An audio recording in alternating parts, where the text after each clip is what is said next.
आई, आता साखरपुडा झालाय माझा. सासरी जायची वेळ जवळ येते ग. आता तरी थोडासा स्वयंपाक शिकव. काय शिकायचंय बोल. सोप्यापासून सुरू करूया. मस्त पाऊस पडतोय, कांदा भजी आणि चहा शिकूया.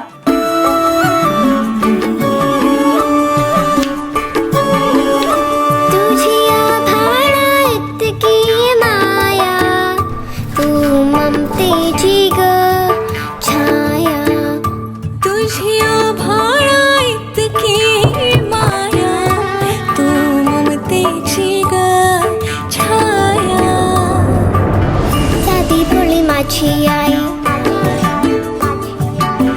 सुखाची ग तू साऊ